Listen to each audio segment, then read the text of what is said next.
Semuanya untuk ulumul Quran itu yang paling pokok pakai kitab Al-Itqan. Al-Itqan fi ulumil Quran karangannya Imam Suyuti. Sebelum saya terangkan teks persisnya itu ada sekian problem dalam memahami Quran, terutama kalau lewat terjemah. Problem itu bisa gawat betul, bukan gawat-gawatan tapi gawat betul. Misalnya ada ayat begini dan terjemahnya pasti begini. Fa'aina ma tuwallu fasamma wajibah. Kamu menghadap mana saja, di arah manapun, di sana ada ridhonya Allah. Itu kalau hanya pakai terjemah, tentu menjadikan kita sholat bisa menghadap ke timur, ke barat, ke utara, dan ke apa? Selatan. Saya cerita sedikit tentang asbabun nuzul. Memang tema sekarang tentang asbabun nuzul. Dulu Rasulullah SAW ketika di Mekah itu sholat menghadap Ka'bah. Tapi setelah pindah di Madinah, di mana Madinah itu ada komunitas Yahudi dan Nasrani, Rasulullah itu menghadap ke Baitul Maqdis, kira-kira 16 bulan. 16 sampai 17 bulan. Semua riwayat itu kisarannya hanya 16 sampai berapa? 17 bulan. Sehingga orang Yahudi itu bilang begini, Muhammad ini baiklah, meskipun dia membawa agama baru, tapi kiblatnya masih ikut kita, masih baik kan. Setelah 16 bulan, Nabi diperintahkan Allah untuk menghadap ke Ka'bah. Awal liwajaka syatral masjidil haram. Maka orang Yahudi itu berontak. Berontaknya adalah kiblat mereka ditinggalkan. Cara berpikir orang Yahudi itu kiblat mereka ditinggal. Sehingga mereka bilang mawallahum an qiblatihim allati kanu 'alaiha. Apa yang menjadikan umat Islam berpaling dari kiblat Baitul Maqdis? Kemudian mereka provokatif betul. Ini perlu diperjelas. Provokatif. Bilang begini. Inna Muhammadan tahayyara fi din. Muhammad ini bingung dalam beragama. Sehingga habis ngomong A, ngomong B. Habis kiblat Ka'bah, kiblat Baitul Maqdis. Sehingga dalam banyak tarikh disebutkan peristiwa kiblat itu terbanyak melahirkan orang murtad, orang yang keluar dari Islam. Gara-gara provokasi orang Yahudi, Muhammad tahayyara fi dini. Muhammad itu bingung dalam menentukan pilihan apa? Beragama. Kemudian walhasil singkat cerita akhirnya Nabi itu madhep Ka'bah. Apa yang terjadi mukjizat itu adalah bahwa agama ini agama yang mewakili semua agama sebelumnya yang masih orisinil. Yaitu Nabi akhirnya berargumentasi Ka'bah adalah kiblat yang asli, yang lebih tua. Terus mereka tanya, buktinya apa? Dijawab oleh Quran, fihi ayatum bayyinatum maqamu apa? Ibrahim. Ka'bah bukti tertua adalah di situ ada makam Ibrahim. Makam itu jejak kaki. Ya kalau bahasa Indonesia makam itu kuburan, kalau dalam bahasa Arab maqam itu jejak apa? Jejak kaki. Sehingga diketahui oleh sejarah, dibuktikan di situ ada jejak kaki siapa? Nabi Ibrahim. Sementara nisbatnya Baitul Maqdis itu adalah kepada Nabi Musa dan Nabi Harun. Yang ini adalah turunan dari Nabi siapa? Ibrahim. Hikmahnya apa? Begini.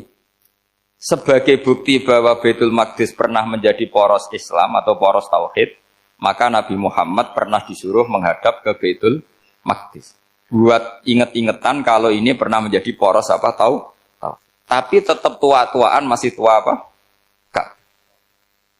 Nah, kenapa tua Ka'bah tadi? Karena Ibrahim adalah Abul Anbiya, bapak dari para. Dan di situ ada jejak kakinya. Fihi ayatum bayyinatum maqam. Bukti itu belum cukup. Dibuktikan lagi bahwa Ismail kecil itu hidupnya di Ka'bah.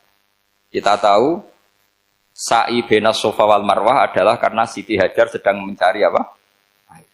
Jadi ada bukti sekian, bukti empirik bahwa Ibrahim itu kiblatnya itu Ka'bah, bukan Baitul Maqdis. Sehingga ada kata-kata fihi ayatum bayyinatum maqamu Ibrahim. Nah, tanpa ngerti asbabun nuzul, kamu akan mengartikan fa'ina ma tuwallu fasamma wajhu itu salah, karena di situ kamu menghadap mana saja, maka di situ ada ridhonya. Maka para ulama memberi catatan, maksudnya begini, kamu menghadap kemana saja, asal itu yang diperintahkan Allah, maka di situ ada ridhonya. Harus seperti itu maknanya, disesuaikan dengan konteks asbabin nuzul. Tanpa seperti itu tidak bisa. Dan masih banyak lagi kepentingan tentang asbabin nuzul. Jadi problem sekarang adalah banyak mufassir yang hanya mengartikan dari terjemah. Itu bahaya sekali. Jika ada orang yang menikah secara mut'ah, itu kan mirip kayak transaksi zina. Mereka berdalil famastam ta'tum bihi minhunna fa'atuhunna ujurahun. Perempuan yang sudah kamu nikmati, yang penting kamu bayar. Terjemahnya seperti itu. Karena ujur itu jamaknya ujroh. Itu fatal sekali. Padahal ayat itu begini, settingannya begini. Setting siakul kalamnya atau asbab nuzulnya begini. Ini sekaligus, memang saya sengaja ngaji dengan tema yang berat. Untuk penghormatan pada yang ngaji. Kalau temanya ringan kan kayak TPG.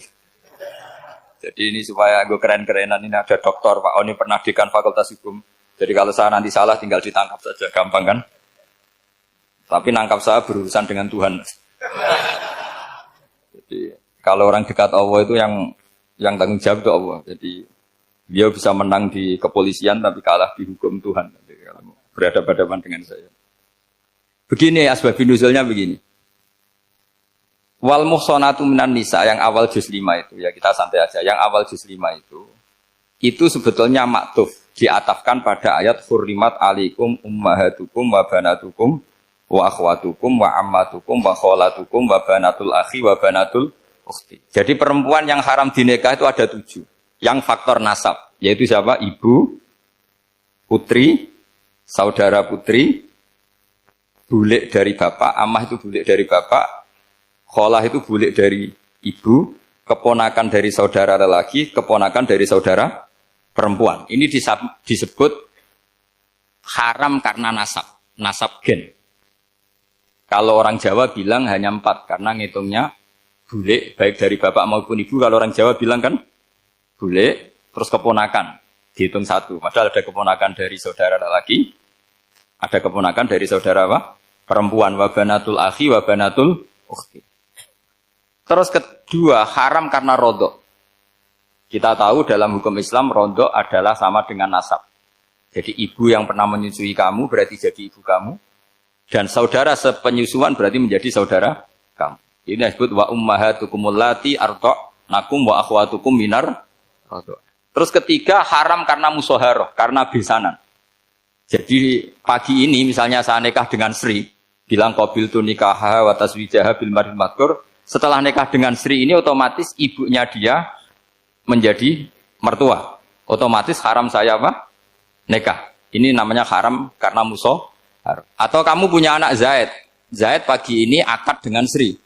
Berarti Sri adalah menantu Anda. Otomatis haram bagi Anda. Itu namanya haram karena musuh haram. Karena bisanan. Itu yang disebut waroba apa haram-haram itu kan seterusnya itu wa ummahatu nisaikum. Apa ibu dari istri-istri kamu. Memang ini agak jelimet, tapi memang syaratnya mufassir harus biasa jelimet. Jangan hanya nyari partai ayat-ayat untuk kepentingan partai. Wah itu ngeri. Kacau Quran dipakai kampanye. Terus itu berarti sudah 3 kan? Haram karena nasab, karena rodok, haram karena musuh. Terus yang keempat ini haram yang bukan karena sebab pada seorang perempuan, tapi karena istri orang. Disebut wal muhsanatu minan nisa. Haram menikahi perempuan yang masih milik orang lain. Nah, orang lain yang menikahi ini, istilahnya Allah adalah lelaki yang menikahi perempuan ini adalah lelaki sing muhsinina ghairu musafihin, secara nikah yang sah. Nah, nikah yang sah itu begini dalam hukum fikih Islam. Saya nikah dengan Sri, kalau hanya akad, itu saya wajib bayar mahar hanya separuh. Jadi kalau saya janji bayar 1 miliar, berarti wajib bayar berapa? 500 juta. Kalau janjinya 100 juta, hanya bayar 50 juta. Itu yang wajib bil akdi. Nanti wajib sepenuhnya nunggu bil jima. Kalau sudah hubungan intim, baru wajib 100%. Jadi kalau ada di Jawa, nikah dengan seperangkat alat sholat, itu yang atasannya tok, itu wajib karena akad. Nanti bawahnya nunggu setelah hubungan apa? Intim. Loh, ini hukum Quran, bukan hukum saya. Makanya kan wa in talaqtumuhunna min qabli an tamassuhunna, saat terus fanis suma faradtum. Hanya wajib bayar setengah. Nah, Nah, perempuan yang sudah diajak hubungan intim itu kata Allah fa'atuhunna ujurahun, maka wajib kamu bayar Jadi ayat itu tuh tentang perempuan yang sudah dinikah, kita harus bayar berapa? Harus bayar penuh. Ini penting saya utarakan. Nah, problem kita sebagai orang Indonesia, ini juga problem Pak On, problem semua kiai. Mahar di Indonesia itu nggak bisa dibahas di Quran. Karena keterlaluan, kecilnya itu keterlaluan. Saya ini kan kiai, sering ngakatkan tuh sampai bosen, seperangkat alat sholat. Itu ngawur sekali, ini mbak-mbak harus nggak mau gitu. Saya provokasi minimal itu ya berapa? 100 juta berapa? Pantasnya berapa? Pantasnya berapa?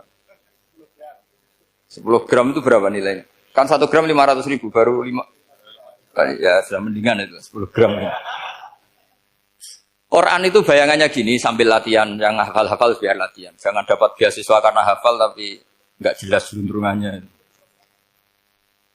Quran tuh bayangannya gini, ini nggak mungkin Quran ini bisa dibaca di Jawa. Wa in aradtum istibdala zaujim makana zauji wa ataitum ihdahunna qintaran fala ta'khudhu minhu syai'a. Jika kamu nikah sama seorang perempuan, kemudian kamu cerai, maka mahar yang sudah kamu berikan jangan ambil lagi.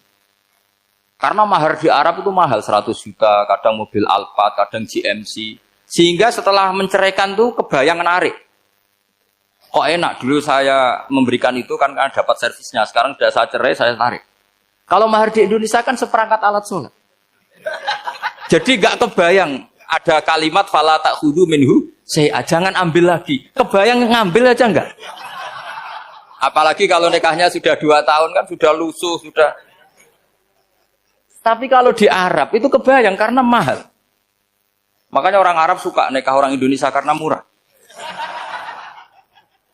Jadi bahasa kintoron itu harta yang enggak ternilai. Wa ataitum ihdahunna kintoron.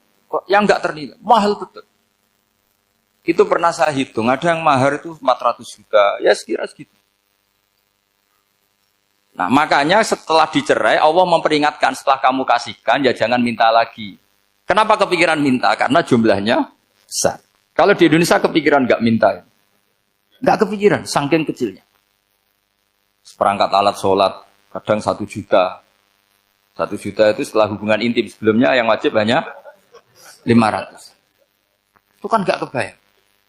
Makanya susah ngartikan Quran di Indonesia, kadang susah. Karena kadang terlalu. Itu pernah Sayyidina Umar radhiyallahu anhu pernah bilang begini. Wahai para perempuan, mahar itu jangan mahal-mahal. Kasihan para lelaki. Itu ada perempuan alimah, ya orangnya alim betul. Meskipun nggak pernah sekolah di UI, tapi alim itu. Itu usul langsung gini, ya Amirul Mukminin, laisa dzalika laka ya Amirul Mukminin. Waqad qala ta'ala wa ataitum ihdahunna qintaran. Kamu hanya seorang Amirul Mukminin, tidak berhak bikin aturan pembatasan mahar. Allah saja tidak batasi. Kenapa kamu batasi? Sehingga dulu yang namanya nikahnya Sulaiman Agung atau Jamaluddin siapa Ratu Agung, kalau hadiah ya sampai tas mahal itu. Ini kan dari bahasa Arab mumtaz mahal. Mumtaz itu istimewa, mahal itu tempat. Dia punya istri yang sangat dicintai, dikasih hadiah mumtaz mahal. Terus ilat Jawa jadi apa? Tas mahal. Itu sama Mujid Ulil Albab kalah. Itu kalau cerai kan kepikiran minta lagi. Dikasihkan yang baru. Tapi kalau di Indonesia tidak mungkin karena apa tadi? Seperangkat alat sholat. Begitu nyari yang murah lagi. Yang bagus kitanya, bungkusnya yang bagus. Nah, maka nggak mungkin kita maknani Quran tanpa mengenal yang bernama asbabin. Karena makna ayat itu bisa kacau kalau kita tidak tahu asbabin. Yaitu kayak tadi makna fa'ina ma tuwallu fasamma wajhu. Itu maknanya kan kamu menghadap mana saja, boleh saja di sana ada ridhonya Allah. Berarti kan bisa ke timur, ke selatan, ke utara, ke barat. Itu bahaya betul. Sehingga kata ulama harus mengkaji asbabin supaya porsi ayat ini sampai semana jauhnya itu kita tahu. Tanpa tahu itu tidak bisa. Begitu juga menyangkut kiblat. Sekarang saya tanya, kemarin kan ramai dulu di Kemenak, kiblat semuanya diukur dengan GPS, terus beberapa masjid dikomentari salah karena diukur pakai apa? GPS. Kalau dalam bahasa falak disebut yaumarosdil kiblat. Memang bisa diilmun. Tapi pertanyaannya begini, dari awal Allah ngendikan fawalli wajhaka syatral masjidil haram. Kamu yang penting sholat itu menghadap masjid. Masjid itu ya bangunan. Sehingga kata Ibnu Abbas yang diriwayatkan banyak ulama mengatakan Al-Ka'bah kiblatun li ahlil masjid wal masjid kiblatun li ahlil haram wal haram kiblatun li ahlil masyriq wal maghrib. Jadi kalau orang di dalam masjid kiblatnya harus Ka'bah. Di luar masjid kiblatnya asal bangunan Masjid Haram. Tapi di luar sini kayak di Indonesia boleh semua tanah. Kenapa begitu? Kata Ibnu Abbas karena Quran turun bilisanin Arabiyyin mubin. Jadi kalau orang Jogja kalau mau ke Jakarta arahnya kemana? Barat. Itu sebetulnya ketika Anda ke barat itu persis Jakarta apa bisa saja pasnya itu Pangandaran. Tapi orang itu akan bilang kalau ke barat ya ke Jakarta. Meskipun presisi Anda tepatnya di Pangandaran. Nah kiblat seperti itu, asal orang menghadap ke barat itu orang sudah bilang ke kiblat. Gak usah sedetail misalnya harus pas Ka'bah. Saya pernah debat sama tim ahli Kemenang. Gak bisa Gus, sekarang ada GPS harus tepat Ka'bah. Terus saya bilang gini, kalau teori Anda benar, berarti semua masjid luasnya maksimal 16 meter. Ka'bah itu luasnya hanya 16 meter. Berarti masjid Ulil Albab yang pojok sana sama pojok sana, kira-kira itu ya sudah tidak kena Ka'bah. Kalau harus tepat, Ka'bah itu kan diameternya hanya 16. 16 sampai 18 kalau nggak salah. Berarti semua masjid kalau ingin tepat Ka'bah harus pas 16. Kalau terlalu luas pilihannya harus cekung. Kan jadi aneh. Makanya saya itu sering Pak On. Dulu saya ini biasa debat fikih. Kalau di tradisi pesantren namanya Basul Masail. Saya punya teman yang paling kurang ajar, yang paling saya kenang dalam sepanjang sejarah. Dulu itu kalau debat fikih itu ya seru. Kalau aturan fikih kan gini, soft paling baik itu kan soft pertama. Baru kedua, baru ketiga. Yang paling keren kan soft awal, soft. Terus teman saya bilang gini Pak, ya kalau gitu gini aja Gus, desain masjid itu memanjang utara selatan. Biar semuanya soft awal. Gara-gara didesain begini kan ada soft 2, soft 3. Apa susahnya? Kita bikin mulai awal supaya masjid itu memanjang utara apa? Selatan. Supaya semuanya soft awal.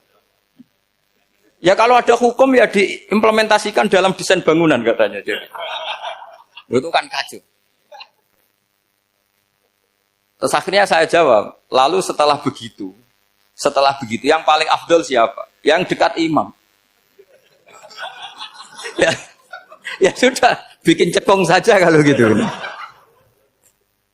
Artinya gini ya, beragama itu yang sehat. Jadi beragama itu berdasar riwayat. Berdasar riwayat, pernah ada ulama yang ngitung. Madinah menghadap Ka'bah itu ya tidak pas. Pernah dihitung pakai GPS. Kiblat Madinah ke Ka'bah itu ya tidak pas. Tidak seperti yang pernah dianjurkan Kemenak. Karena apa? Agama ini ngikuti bilisanin Arabiyyin mungkin. Seperti jenengan gini. Semua ini istilahnya apa? Menghadap Gus Bah. Padahal ada yang agak sana, agak sana.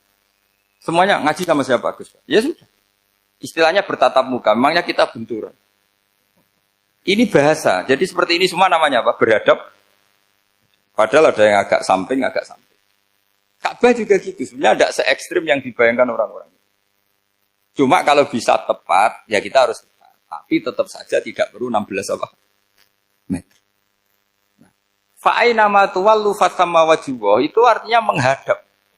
Menghadap itu menghadap arah. Makanya Allah tidak dawuh fawalli wajhaka nahwal Ka'bah, tapi fawalli wajhaka syatrul Masjidil Haram. Jadi ini penting saya utarakan supaya kita familiar dengan istilah-istilah Quran. Istilah Quran itu gampang. Sebenarnya. Kalau kita kaji itu gampang. Problem kita tidak pernah mengkaji. Jadi semuanya asing. Kalau kita mengkaji itu gampang sekali. Saya punya sekian cerita betapa pentingnya mengkaji Quran. Harun ar-Rasyid itu dinasti Bani Abbasiyah. Itu pinter sekali. Ada seorang ustadz yang agak ekstrim. Itu datang ke Harun ar-Rasyid. Ya Amirul Mukminin, inni nasihun laka famusaddidun alaika. Fala tajidanna alayya fi nafsika syai'an. Saya mau nasihati kamu, tapi saya mohon jangan masukkan hati. Karena nasihat ini penting. Tapi saya akan keras, vulgar. Akan keras, kritik saya akan keras. Karena Anda sebagai Amirul Mukminin tidak pedes. Apa kata Amirul Mukminin Harun ar-Rasyid? Uskut ya Ustadz. Sebagai riwayat uskut ya jahil. Kamu itu Ustadz bodoh, tidak usah banyak omong. Terus kita, kenapa saya bodoh? Terus dibacakan ayat faqula lahu qawlan layyina la'allahu yatadzakkaru aw yakhsha. Inna Allaha ta'ala qad arsala man huwa khairun minka ila man huwa syarrun minni. Wa ma'a dzalika qala ta'ala faqula lahu qaulal layyin. Allah pernah menugaskan seorang yang lebih baik ketimbang kamu, yaitu Musa dan Harun. Musa dan Harun adalah seorang nabi. Kepada orang yang lebih buruk ketimbang saya, yaitu Fir'aun. Itu saja etikanya faqula lahu qaulal layyin. Kamu kalau ngomong yang halus, yang baik, yang berperadaban, kok kamu sama saya mau kasar? Akhirnya ustadznya ternyata pinter kamu, ya pinter aku. Jadi semudah itu. Allah itu menugaskan orang yang lebih baik ketimbang kamu, yaitu Nabi Musa. Kepada orang yang lebih buruk ketimbang saya, yaitu Fir'aun. Itu saja ada etikanya.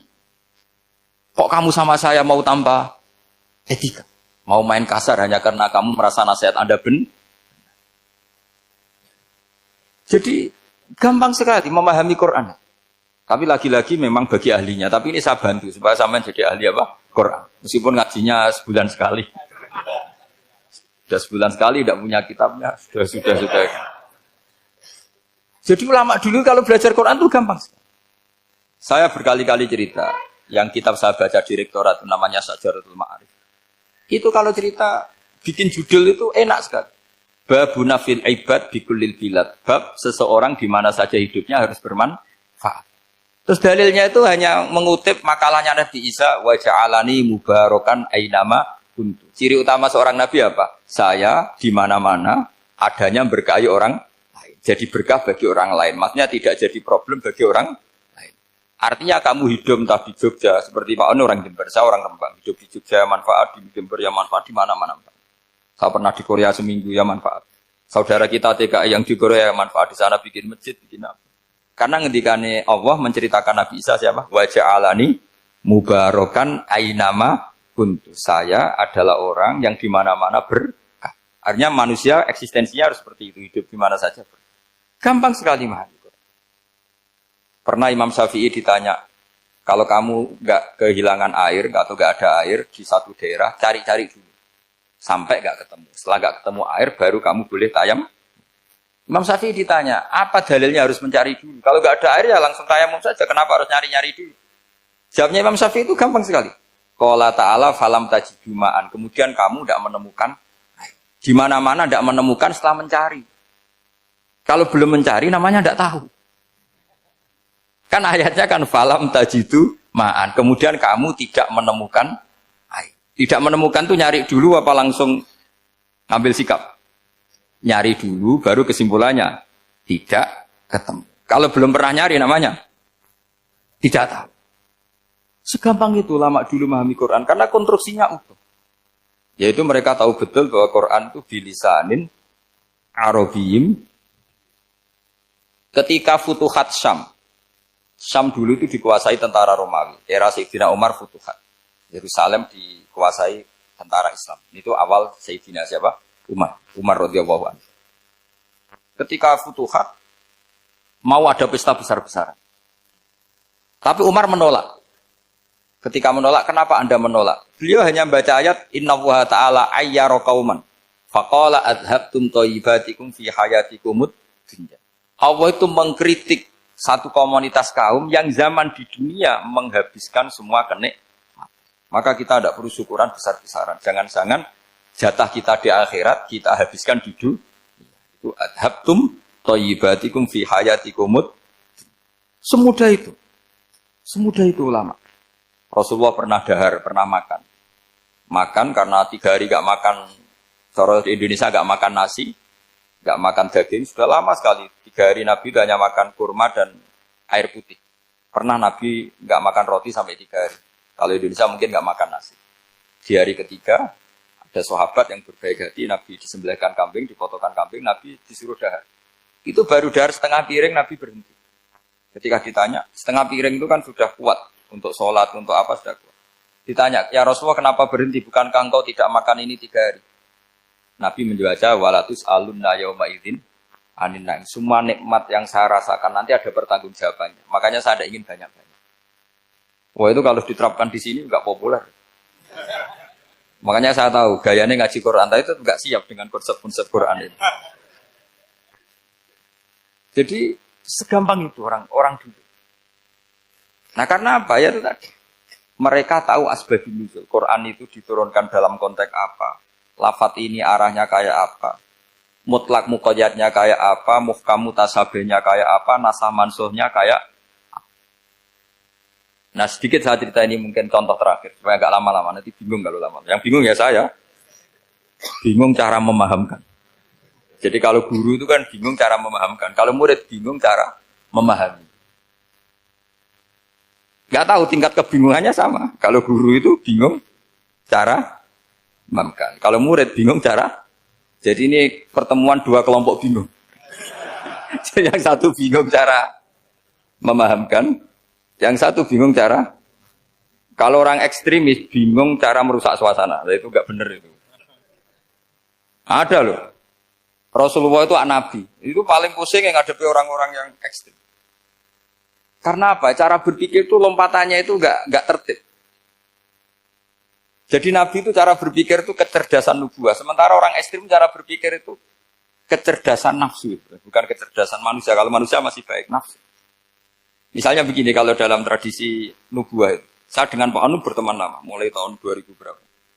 Itu kalau Pak Anu bertamu ke saya, harusnya tidak usah tak kasih makan. Karena sudah dekat. Tapi kalau kenalan baru itu dikasih makan, disangoni. Jadi Nabi itu perilakunya agak unik. Akhirnya ada orang yang cara berpikir itu dangkal. Ya Rasulullah ini tidak fair. Yang iman lama tidak diservis, yang iman baru diservis. Cara berpikir Nabi begini. Orang Ansor itu kan sering memberi Nabi. Perjuangannya Nabi ditopang orang apa? Ansor. Donatur lah, kira-kira orang Ansor itu donatur. Donatur itu keren. Karena donatur itu artinya al-yadul ulya khairum minal yadis. Sehingga ketika Nabi sudah menguasai negara, menguasai Mekah, Madinah, sudah futuhat, itu orang Ansor tetap nggak diservis. Yang diservis Nabi itu orang-orang baru masuk Islam, disebut wal mu'allafati qulubuhum atau Islam mu'allaf. Ada 1-2 orang yang protes, tentu yang nggak pinter. Tukang protes pasti tidak pinter. Wong iskal-iskalnya sendiri, otaknya nggak sampai-sampainya sendiri, orang lain disuruh jawab. Makanya di sini tidak ada tanya jawab. Nanti iskal-iskal kamu sendiri, bingung-bingung kamu sendiri, saya disuruh jawab. Berarti Gus Pak nggak mau ditanya, ya memang nggak mau karena tadi jawab sendiri aja. Nanti pinter sendiri, kapan-kapan pinter sendiri. Akhirnya tanya begini, cara tanya gini, ya Rasulullah, ini nggak fair. Orang sudah Islam lama setelah negara terbuka milik Anda, setelah kita menang, setelah kita menguasai negara, tidak kamu servis. Sementara yang baru Islam kamu. Nabi itu bertanya senyum-senyum, rileks saja. Lama-lama tambah ekstrim pertanyaannya. Kata Umar, ya Rasulullah saya beri izin untuk membunuh orang ini. Umar itu pikirannya karena mangkel loh Nabi. Nabi jangan. Kalau kamu bunuh, nanti apa kata orang banyak? Inna Muhammad dan yaktulu ashabah. Dikira Muhammad membunuh sahabatnya sendiri. Nabi masih mendengar. Komplainnya masih mendengar. Lama-lama Nabi memberi penjelasan. Kamu ini orang Ansor.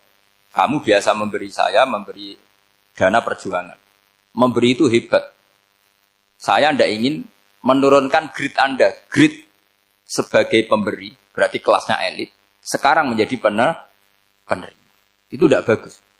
Itu betapa Rasul ini namanya kecerdasan nubuah. Kalau orang biasa memberi, biar memberi saja. Supaya dia tetap heroik, tetap patriotik, tetap keren. Karena mentalnya Jangan sampai dari mental memberi, kemudian mentalnya peminta. Jadi kalau Pak On jadi tim suksesnya Pak Jokowi, dia tidak minta-minta. Kalau dulu kampanye, ya kampanye saja. Biar memberi terus nggak pernah minta. Meskipun akhirnya ya gelong. Tapi Nabi dulu tidak gitu. Jadi orang Ansor itu nggak pernah diservis. Padahal jasanya kayak gitu. Supaya kelasnya tetap kelas elit. Yaitu pemberi, penanggung jawab. Nabi nggak ingin orang Ansor turun grade menjadi penerima. Orang-orang yang cerdas nubuah menerima konsep Nabi seperti itu. Lo tanya sama Pak On, saya dadani terjemahan UI itu puluhan tahun sama Pak. Itu beliau ke kontrakan saya ke rumah beliau. Tidak pernah berharap apa. Saya sangat tertutup. Bukan apa-apa ya, kalau ingin memberi saja. Kontribusi saya pada Al-Quran. Saya tidak kepikiran mendapat. Supaya heroik. Tapi orang-orang yang cerdas amatir tadi, ini nggak fair. Wong yang memberi lama kok dapat servis sedikit. Nah, sekarang itu problem zaman akhir sudah mulai seperti itu. Nah, orang ini namanya Dzul Khuwaisirah. Ini yang nanti punya anak turun Khawarij. Khawarij itu orang yang ibadahnya hebat, tapi cara berpikir tentang nubuah salah. Kalau orang lagi khawarij itu orang ibadahnya hebat, tapi cara berpikir nubuah salah. Nubuah itu unik. Nubuah itu cara berpikir tadi. Apa ya? Melihat sesuatu yang benar biar benar terus. Yaitu tadi, mental memberi itu ya biar memberi terus, tidak usah di-share. Maka ketika Abu Bakar jadi khalifatul Rasulullah, itu ada sistem kepegawaian. Itu gajinya Umar yang sudah Islam lama, gajinya Abu Bakar yang sudah Islam lama. Itu sama Abu Sufyan sama, padahal Islamnya Abu Sufyan baru setelah Fathu Mekah, kira-kira baru setahun. Terus diprotes sama orang-orang, ini Islam lama kok gajinya sama Islam yang baru setahun kok sama. Kata Abu Bakar, fadailuhum indallah. Mereka punya kelebihan Islam lama itu indallah. Nanti balasannya biar surga. Kalau di dunia sesuai profesinya. Artinya profesi kalau penjaga kantor ya berapa, kalau dosen berapa, pokoknya ya sudah. Dan itu diterima oleh sahabat. Semuanya nerima konsep itu. Era Umar agak dibalik. Abu Sufyan kira-kira gajinya 1 juta, yang lainnya yang menangi Nabi mulai awal gajinya 10 juta. Ditanya, ya Umar, kenapa ini jadi rubah seperti kebijakan Abu Bakar, tidak seperti Abu Bakar? Jawabnya Umar lucu. Fawwah la usawwi baina man qatala Rasulullah wa baina man qatala ma'a Rasulillah. Demi Allah saya tidak akan pernah menyamakan orang yang dulu merangi Rasulullah yaitu Abu Sufyan dengan orang sing selawase dari Rasulullah yaitu Sayyidina Ali dan sebagainya. Ini penting. Artinya ketika gajinya orang saya seperti Ali radhiyallahu anhu itu tinggi itu bukan karena lamanya Islam, tapi karena lamanya iman. Jadi mulai dulu ijtihad itu ada dan dulu dia biasa saja. Karena tadi ada kecerdasan nubuah. Saya ulang lagi, ada kecerdasan apa? Sekarang itu kecerdasan tomak atau kecerdasan nafsu. Itu kalau sampai ngaji kitab tasawuf, itu bab bakhil itu tidak ada. Menurut kitab tasawuf, medit itu tidak ada, kikir itu tidak ada. Yang ada itu tomak. Tomak itu berharap dikasih orang lain. Sampai pernah enggak bilang kalau artis-artis di Jakarta kikir? Tidak pernah kan? Karena kamu tidak pernah ingin diberi. Tapi kalau kamu punya pacar karena kenal tidak pernah ditraktir, oh pacar saya kikir. Karena kamu ingin diberi. Pernah enggak kamu hukumi orang lain kikir? Yang enggak kenal. Padahal tidak pernah memberi kamu. Apa kak? Karena kamu tidak pernah ini. Coba sekarang kamu saya tanya, ini latihan cerdas. Definisi kikir itu apa tuh Pak? Enggak pernah memberi kamu kan? Artis-artis Jakarta, tokoh-tokoh nasional pernah enggak memberi kamu? Enggak kan? Tapi enggak pernah kamu vonis kikir. Karena kamu enggak pernah tomak. Tapi pacar kamu, kok amin ditraktir terus. Atau istri kamu, atau mertua kamu, kok enggak ngasih warisan, kamu bilang kikir enggak? Sebabnya kikir betul apa karena kamu tomak, berharap? Tomak. Maka di kitab tasawuf itu enggak ada bab kikir, yang ada bab tomak. Karena asal usul menvonis orang kikir itu karena tamak. Maka jangan banyak kenal orang, nanti banyak hukum kamu kan. Sombong juga gitu, di tasawuf itu enggak ada bab sombong. Karena orang hukumi orang lain sombong itu karena kamu ingin dihormati. Ada orang enggak kenal, terus lewat saja enggak tanya kamu bilang sombong enggak kan? Tapi kalau kenal, oh sombong betul, kenal enggak tanya kan gitu. Jadi tasawuf itu sisi unik dari khazanah Islam. Makanya di tasawuf itu enggak ada kritik terhadap kikir. Ya tentu kikir itu buruk, pasti ya kikir itu buruk. Tapi enggak perlu dikritik. Jangan-jangan yang salah kamu. Mau kenal Pak On di PPAI terus ingin jadi sekretarisnya. Terus ingin kenal Pak Jokowi ingin jadi menterinya. Nanti kenal rektor ingin jadi pegawainya. Ketika enggak diturutin bilang Pak Rektor kikir. Tapi orang lain ya Kak pernah berharap. Mungkin enggak menvonis Pak Rektor atau Pak On ini kikir. Enggak kan? Berarti vonis kikir itu status orang itu apa enggak kesampaian niat kamu? Memang agak jelimet ilmu tasawuf itu. Tapi itu unik. Itu bagian dari khazanah apa? Islam. Makanya Rasulullah itu sering isti'adah minta perlindungan wa min toma'in fi ghairi matma'in. Ya Allah, saya tidak ingin berkeinginan yang tidak layak. Karena semua dunia ini dimulai dari keinginan. Coba kamu protes negara itu karena apa? Ingin makmur, sejahtera tanpa kerja. Sehingga nyalakan menteri keuangan, menteri ini. Makanya kalau guyonannya ulama tasawuf begini, tak beri bocoran. Guyonannya orang tasawuf. Begini guyonannya.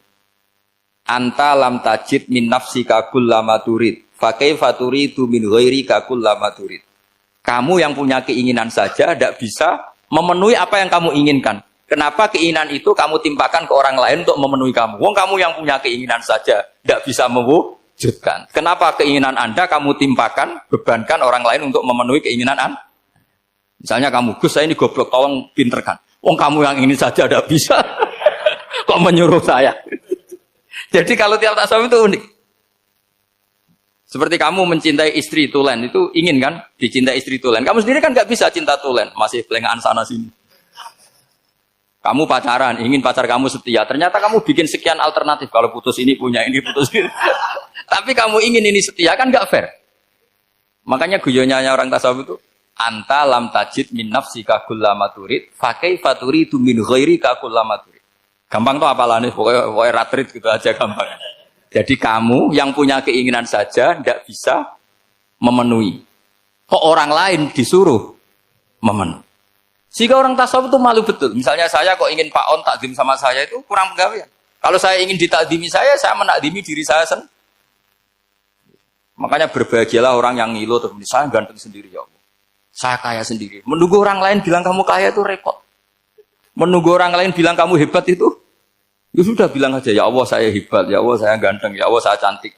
Daripada menunggu orang lain bilang apa? Cantik. Jadi ilmu tasawuf itu unik. Jadi kalau fikih itu yang dikritik itu kikir. Kalau tasawuf enggak toma. Karena orang yang kamu vonis kikir itu jangan-jangan tidak kikir tapi mementingkan yang lebih penting.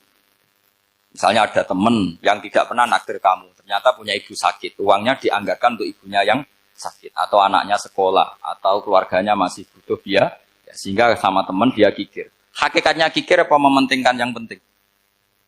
Tapi kamu karena nggak pernah ditraktir menvonis kikir. Nah, ini pelajaran. Jadi makanya yang dianteni ilmu tasawuf itu tamak tadi kalau dalam bahasa Indonesia, bukan kikir. Karena vonis kikir itu akan disematkan orang yang tidak kesampaian hajatnya. Makanya bapak saya itu, keluarga kiai itu ajarannya itu. Yang penting jangan berharap dari orang lain. Ini Pak On saksinya, saya dulu benahin terjemah itu nggak pernah ingin diperlakukan seperti ini. Yang ngaji aja. Karena pikirannya keluarga kiai itu sederhana. Kalau ngamal ya ngamal saja. Ngamal itu heroik. Makanya buyut-buyut kita semua ini kan pahlawan semua. Membela negara Indonesia jadi merdeka. Ya nggak pernah kebayang jadi presiden, menteri. Tapi sekarang nggak, ngamal sedikit saja harus jadi menteri. Jadi ini bahaya kalau dalam kelangsungan bernegara. Karena orang biasa transaksional. Awal negara ini dibangun berdasar heroik, bukan berdasar apa? Transaksi. Tapi sekarang orang akan membiasakan itu.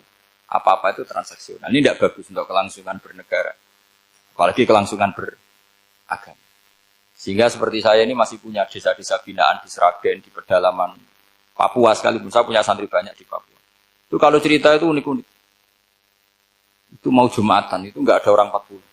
Sudah datang setengah 12. Itu datangnya 3 jam. Di situ mau ketemu santri 3. Semua, karena ya akhirnya mereka tanya gini, Pak. Pertanyaannya itu lucu. Gus, boleh nggak Jumatan orang 3? Secara fikih Syafi'i kan harus orang 4. Kemudian mereka tak bilang buat sholat duhur saja. Mereka nggak mau. Wong Jumat kok duhur. Harinya kan Jumat. Masa sholatnya? Sehingga kita yang jadi kiai akhirnya nyari fikul madzhabil arba. Nyari fikih madzhab 4. Ternyata Imam Malik membolehkan orang 6. Ada yang bilang 12. Yang penting keceluk jamun. Jamun itu kelompok. Kalau 3 kan belum keceluk apa? Belum disebut apa? Kelompok. Ini penting saya utarakan supaya kita berjuang itu bukan karena service seperti ini. Kayak di Ulil Albab, masjidnya keren, kampus swasta tertua, terus termasuk nomor 1-2 di Indonesia. Oke, kita syukur dengan kebesaran UI. Tapi yang namanya dakwah itu menjadikan orang tidak tahu menjadi tahu. Termasuk kepada desa-desa tertinggi. Sama. Yang namanya menteri itu pembantu presiden untuk memenuhi kebutuhan rakyat banyak. Sekarang misalnya menteri pertaniannya itu hebat, cerdas. Tapi petani nggak mau nandur padi, mau apa itu? Coba yang membantu ketahanan pangan itu para petani mau nanam padi apa karena menteri pertanian? Karena petani mau nanam. Ya sudah GR saja, kita pembantu presiden semua. Karena ikut menyumbangkan ketahanan pangan. Tapi kamu kan nggak digaji, kita keren, ngamal tanpa harap gaji. Ini penting. Supaya Anda itu nggak hati kecil gitu. Ikut menyumbang negara tanpa ingin dapat gaji. Keren nggak? Nah itu nubuah. Apa? nubuah. Orang Ansor itu seperti itu. Sehingga ketika Rasulullah wafat dan ada kompetisi kepemimpinan, itu orang Ansor gak ikut. Sudah kita makmum saja, silahkan dibagi di saking baiknya orang Ansor. Nah, makanya saya ulang lagi ya.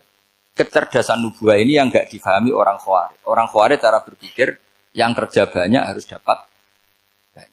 Sementara kecerdasan nubuah enggak. Yang biasa memberi terus memberi saja biar derajatnya tetap al-yadul ulya.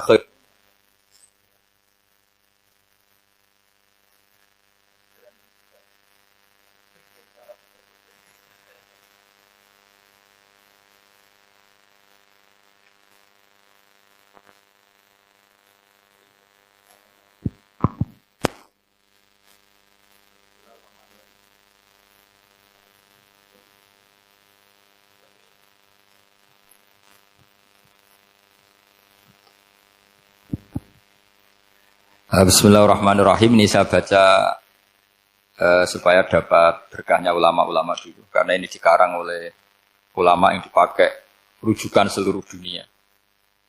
Begini, qala Ibnu Taimiyah, ma'rifatu sababin nuzuli yu'inu ala fahmil ayat. Jadi mengenali asbabin nuzul itu membantu memahami secara benar ayat itu. Karena tadi kalau ayat itu dipotong, itu maknanya bisa kacau. Kayak tadi, famastam ta'tum bihi minhunna, fa'aduhunna, ujuruhun. Kalau diterjemah itu kan mendukung kawin mut'ah. Kalau terjemahnya saja, perempuan siapa saja yang pernah kamu nikmati, yang penting kamu bayar. Itu kan aliran sesat dan menyesatkan.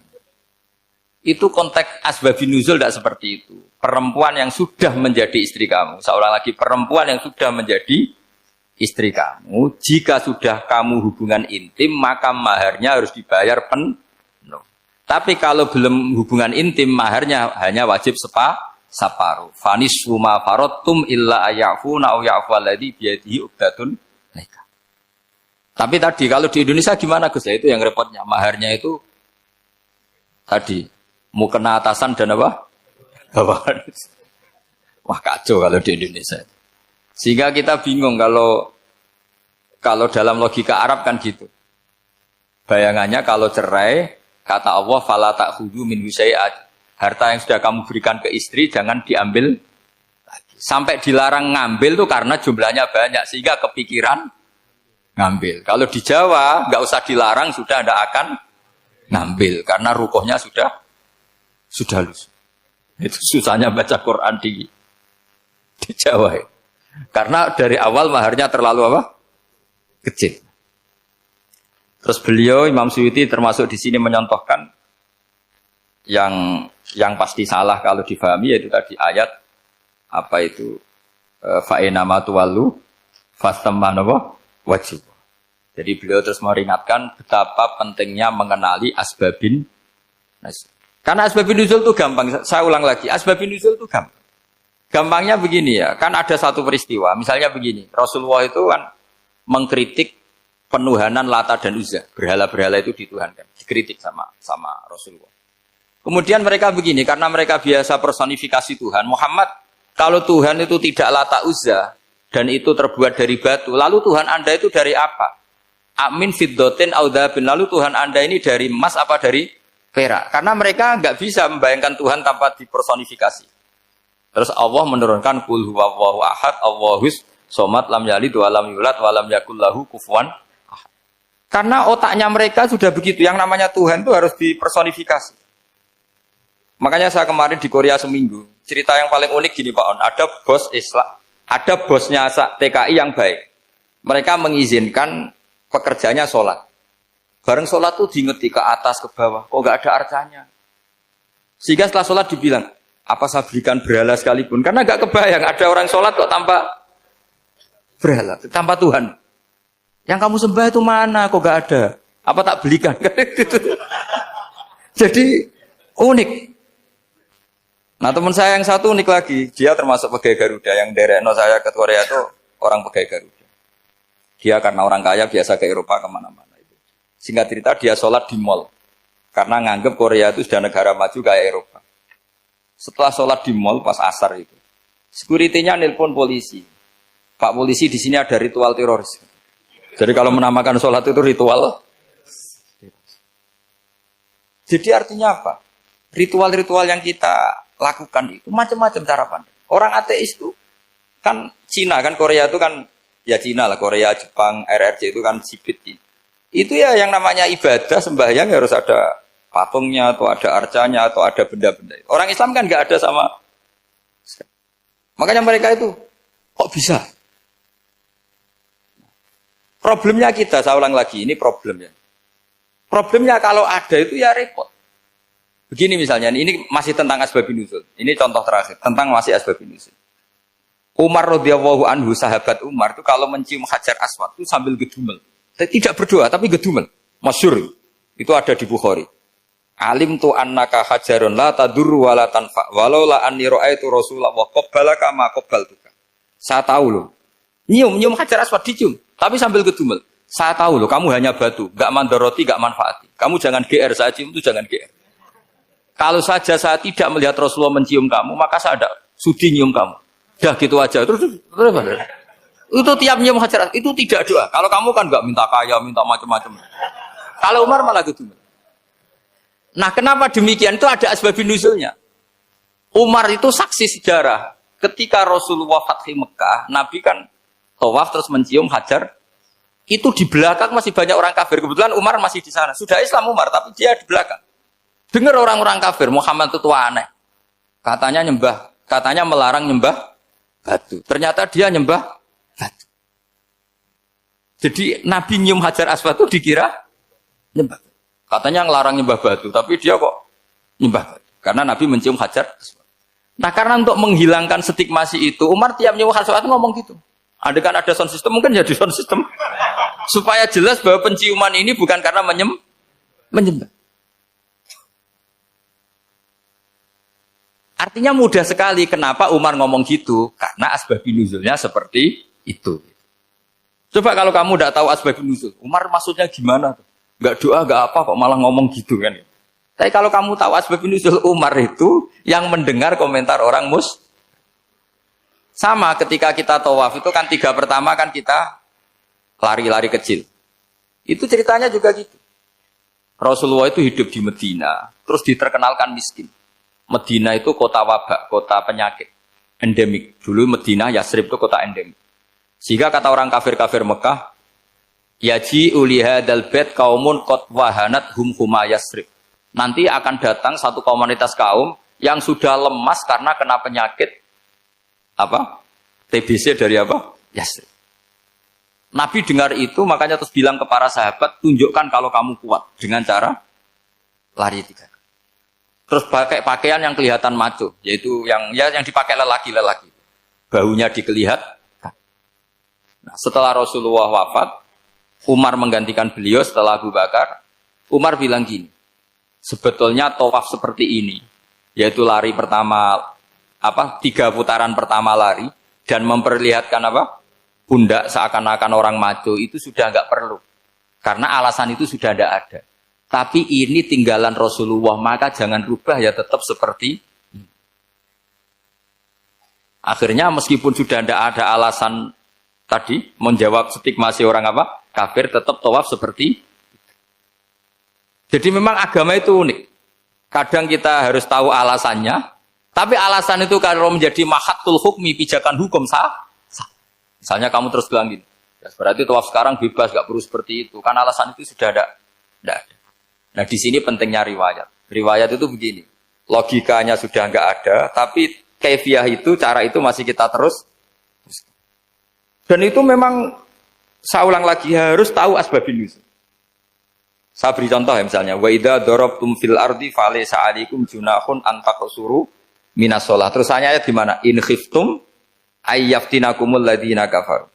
Jika kamu pergi dalam keadaan takut ditangkap orang kafir atau takut diculik orang kafir, maka kamu boleh mengqasar salat. Itu jelas ada ayat in khiftum ayyaftinakumul ladzina kafaru. Jika kamu takut diculik orang kafir. Sehingga ketika ba'da Fathi Mekah, setelah Mekah dikuasai Islam, Umar tanya, "Ya Rasulullah, kenapa engkau masih salat qasar? Bukankah kita sudah aman?" Waqad qala ta'ala in khiftum ayyaftinakumul ladzina kafaru. Allah ngendikan boleh mengqasar itu kalau dalam kondisi takut. Waqad kunna fi amrin, sekarang kita sudah aman. Jawabannya Rasulullah itu unik. Ya Umar hadihi sodakotun, fakbalu sodakot. Ini sodakohnya Allah, bonus sudah terima aja, nggak usah catatan-catatan gitu. Sehingga era Umar ya ada lagi yang tanya Umar ke gitu. Terus kata Umar, saal tu dzalika Rasulullah sallallahu alaihi wasallam faqala hadihi sodakot wa fakbalu sodakot. Sudah ini bonus dari Allah, terima saja. Ini kan unik. Padahal kalau secara disiplin ilmu kan begini. Kamu boleh mengqashar sholat kalau dalam bepergian dan dalam keadaan takut. Logika hukumnya kalau tidak takut, tidak usah. Sama seperti begini. Kamu kalau pergi jauh seperti saya Pak On, itu ngosor sholat apa enggak ngosor kan? Alasannya kalau kosor itu, kalau pergi itu masyakot, repot. Sekarang pergi kita pakai Alphard, pakai Innova. Bawa uang, disupirin, itu masyakot enggak? Enggak kan? Tetap boleh jamaah enggak? Boleh. Sebenarnya kamu jamaah itu karena pengetahuan hukum apa karena enak jamaah? Kalau alasannya masyakot, kan sekarang sudah ada. Enggak repot. Ya sudah pakai hadis tadi, ini hadiah, terima saja. Jadi makanya agama itu riwayat. Tapi ada saja ulama yang agak balik loh. Agak balik gini, banyak juga ulama misalnya duwe gawe, ibunya sakit terus ribet jamak sholat. Kenapa? Ribet ngurmat ibu. Makanya ada saja kiai yang duwe gawe mantu itu terus jamak sholat, tapi jangan ikuti. Tapi ada saja karena alasannya jamak itu karena apa? Repot. Ya ada saja, tapi ya jangan ditiru. Cuma saya ini cerita apa ya, analisis hukum itu memang agak-agak unik. Jadi tadi kadang Nabi itu ditanya, ya Rasulullah, kita dulu boleh jamak qashar ini kan karena in khiftum ayyaftinakumul ladzina kafaru, takut diancam orang kafir. Sekarang aman, kenapa tetap jamak? Jawabnya Nabi, ini hadiah, terima saja. Ya ada sahabat yang bantah, kenapa Nabi? Allah itu zat yang baik, kalau sudah ngaji bonus nggak pernah ditarik lagi. Makanya Nabi kalau berdoa itu unik. Ya, siapa yang disiksa di dunia karena dosanya, fawahu akramu min ayyus sanniya uqubatahu fil akhir. Kalau ada orang salah kok di dunia sudah dikasih sanksi, Allah itu lebih mulia untuk mengulang nanti di akhirat. Akram itu Allah terlalu mulia, maksudnya orang kepikiran, wis males ya selesai, tidak akan di. Kalau sampean kan enggak, masih ingin lagi. Jadi itu cara berpikir apa? Nubuah. Jadi berpikir nubuah itu beda. Ada orang pas sujud diinjek sama orang fasik. Diinjek, kemudian si yang sujud tadi, wallahu la yaghfiru wallahu laka, demi Allah tidak akan ngampuni kamu. Itu langsung Allah memberi wahyu sama Nabi di zaman itu. Bilangin yang sedang sujud itu, dia harus minta maaf sama saya, kata Allah. Mangdzalladzi yata'alla ala fulan. Dia bersumpah bahwa Allah tidak akan memaafkan orang itu. Itu harus diralat. Nabinya iskal, kenapa ya Allah? Yang Tuhan itu saya ini punya sifat dua, bisa menyiksa dan bisa memaafkan. Kenapa dia milih sifat saya satu tidak memaafkan? Akhirnya apa? Orang yang nginjek tadi sama Allah dikasih tobat dan jadi orang soleh. Jadi itu makanya kamu nggak boleh jadi orang ekstrim nyifati Allahnya satu. Nggak boleh, Allah tetap bisa yaghfiru liman yasha wa yu'adzibu man yasha. Sifatnya Allah dua ya tetap dua, nggak boleh kamu pilih satu. Misalnya kamu kan biasanya gini, yang ghafur untuk kamu, yang sadidul uqab untuk orang lain. Mesti kelakuannya sampean kan begitu. Tidak boleh seperti itu. Rasulullah kayak apa bencinya sama Wahsy? Karena Wahsy itu qatilu Hamzah. Yang membunuh Sayyid Hamzah siapa? Itu bencinya bukan main Rasulullah. Sampai maksud-maksud Wahsy. Tapi sama Allah malah diturunkan ayat laisa laka minal amri syai'un aw yatuba alaihim aw yu'adzib. Muhammad, meskipun kamu kekasih saya itu tidak wilayah kamu, maafkan atau enggak, terserah saya, kata Allah. Ternyata betul, malah Wahsy dikasih tobat. Nah sekarang enggak, orang itu nyifati Allah sama orang lain syadidul iqab, kalau sama dirinya enggak boleh seperti itu. Allah ya sifatnya tetap dua. Jadi boleh kamu misalnya berdoa, ya Allah mbak yang cantik itu semoga dapat jadi istri saya. Mbaknya juga boleh berdoa, ya Allah naudzubillah min dzalik. Jadi ini adu kekuatan, nanti terserah, nanti Allah pihak yang mana. Kayaknya pihak yang perempuan. Karena kasihan kan kalau cantik dapat orang apa? Jelek. Saya tuh andaikan boleh fatwa fikih, yang saya haramkan tuh orang jelek dapat orang jelek. Karena kasihan anak-anaknya, tahu-tahu jelek banget. Jadi kan kasihan itu. Jadi dalam Islam itu seperti itu. Jadi apapun benci kita sama musuh kita, Allah bisa saja memperlakukan musuh kita secara baik. Karena Allah itu yaghfir. Tetapi kita harus sifati Allah yaghfiru liman yasha wa yu'adzibu. Jangan karena kita benci seseorang seakan-akan Allah sama dia pasti yu'adzib. Pasti menyek. Itu yang dicontohkan Allah kepada Rasulnya. Itu beliau tidak cocok sama Wahsy. Malah Wahsy dikasih petunjuk. Makanya terus ada ayat apa? Laisa laka minal amri syai'un aw yatsuba alaihim aw yu'adzib. Muhammad, tidak wilayah kamu, saya menentukan mengadab atau mengam. Makanya rata-rata kiai ulama itu halim. Orang halim itu rileks. Layinal janib, tidak gampang menvonis orang lain. Biar Allah tetap dengan sifatnya yaf'alu ma biasa, bahwa Allah bisa melakukan apa saja. Soal kamu benci sama seorang, benci saja atas nama kamu. Jangan nyatut-nyatut Allah. Misalnya kamu cinta seseorang, wah ini yang calon presiden ini harus jadi presiden. Ternyata Allah menghendaki jadi menteri, mau apa? Ya Allah ya falumaya, saya mau apa coba? Yang kiai atau Pak On, BPAI, pantasnya kan menteri agama itu Pak On. Tapi kalau Pak yang takdir gitu mau apa? Ya sudah, Allah ya falu. Santai aja. Itu rileksnya ahlul ilmi, ya sudah santai saja. Ini negaranya Allah, ini kerajaan Allah, ini buminya Allah, ya Allah biarin ya falu. Mas, jadi Tuhan Allah kamu yang repot. Kira-kira jadi Tuhan itu Allah kamu yang repot. Ya Allah biar tetap ya falu. Maya, Allah boleh yaghfir liman yasha wa ya'tibu maya.